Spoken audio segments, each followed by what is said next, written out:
Bonjour, dans cette vidéo, nous découvrons le siège pivotant double Kiravans sur un Opel Vivaro 2016. Ce modèle convient à différentes années. Vérifiez sa compatibilité. Une fois installé, il reste beaucoup d'espace pour la tête et les pieds, même pour moi à 185 cm. Le pivotement libère l'arrière du fourgon, idéal pour s'asseoir autour d'une table en camping. Voyons comment il s'intègre. Pour installer notre double siège pivotant dans cette camionnette, la première étape consiste évidemment à retirer le siège. Il est fixé aux quatre coins de cette camionnette. Le modèle précédent a un cinquième pied au milieu.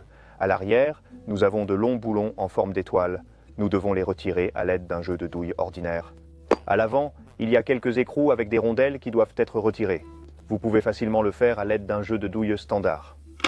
Une fois que vous avez retiré le siège et que vous avez défait ces quatre boulons, vous constaterez que dans le coin arrière, il y a deux entretoises en forme de chapeau qui sont soudées sous le siège et que nous devons donc couper à l'aide d'une scie à métaux. Nous allons donc retirer le siège et je vais vous montrer comment faire. Et nous allons voir ce que nous allons faire pour remplacer certains des écrous et des boulons existants par ceux que nous vous fournirons dans le kit.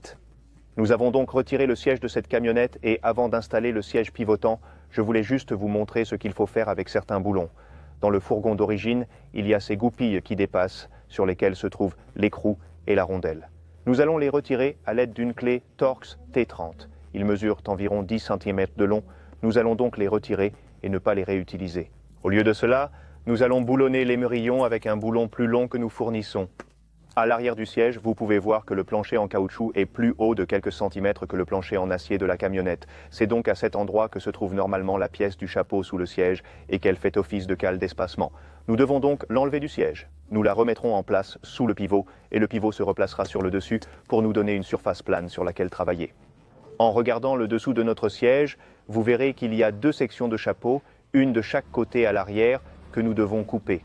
Le plus simple est d'utiliser une scie à métaux et de couper entre l'armature du siège et la partie en forme de rondelle sur le dessus. Il y a 2 ou 3 soudures par point qu'il faut passer avant de pouvoir faire levier. Une fois que vous l'avez enlevé, vous êtes prêt à remettre le siège dans votre fourgon. Pour installer l'émerillon, placez d'abord les deux pièces du chapeau sur les trous arrière. Soulevez ensuite l'émerillon en place. Les boulons de verrouillage facilitent le levage et empêchent qu'il ne se sépare en déplacement. Nous pouvons utiliser les boulons d'origine dans les coins arrière avec les grandes rondelles, une de chaque côté.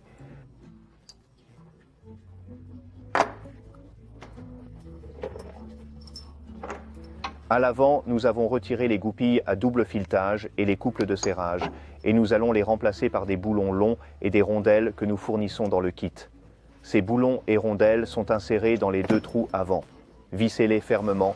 Remettez le pivot en place, bloquez les boulons de verrouillage et nous sommes prêts à placer le siège sur le dessus. Lors de l'installation du siège sur votre pivot, vous remarquerez 3 boulons soudés pointant vers le haut sur le pivot. 2 à gauche et 1 à l'avant à droite. Placez simplement le siège sur ces boulons, puis ajoutez les rondelles et les écrous en les serrant seulement à la main pour l'instant, parce que dans ce coin arrière droit, nous devons remplacer le boulon qui est fourni avec votre pivot par un boulon plus court. Lorsque nous aurons libéré les boulons de verrouillage pour créer de l'espace, nous pourrons le visser en dessous, puis ajouter une rondelle et le fixer avec une dernière rondelle et un dernier écrou sur le dessus. Une fois celui-ci serré, faites le tour et serrez les 3 autres boulons de fixation du siège. Une fois le siège remis en place et vissé aux 4 coins, il ne reste plus qu'à remettre en place les garnitures en plastique que vous avez enlevées et bien sûr à refixer la ceinture de sécurité. Une fois ces opérations effectuées, le siège est prêt à fonctionner. Pour faire pivoter le siège, c'est la même chose que pour les autres sièges pivotants. Il y a 2 boulons de verrouillage à l'avant et 2 à l'arrière. Il suffit de les dévisser. Ils sont munis d'une petite goupille qui les maintient en place une fois que vous les avez desserrés. Faites de même pour les 4 boulons. Dans cette camionnette, le siège tourne dans le sens horaire. Faites-le glisser vers l'avant, tournez-le, puis verrouillez-le une fois pivoté. Pas besoin de verrouiller si vous ne voulez pas, et voilà, prêt à partir.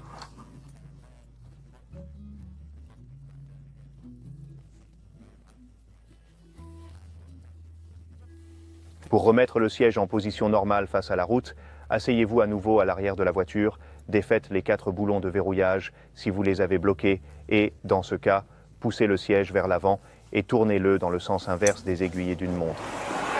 Une fois que vous l'avez remis dans sa position initiale,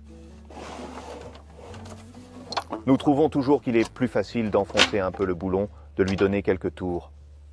Faites bouger un peu le siège et faites le tour de la camionnette en serrant les 4 boulons de quelques tours avant de les resserrer et vous êtes prêt à repartir. Certains fourgons sont équipés d'un câble de prétention de la ceinture de sécurité que vous auriez dû débrancher pour faire pivoter le siège, alors n'oubliez pas de le remettre en place avant de repartir. Voici le siège pivotant installé dans la camionnette avec son dossier. Une fois pivoté, il ouvre vraiment l'espace et offre beaucoup plus de place. Dans ce fourgon, la position assise est très confortable. À 180 cm, j'ai largement assez de hauteur. J'espère que cette vidéo vous a montré à quel point l'installation est simple. Merci de l'avoir regardée.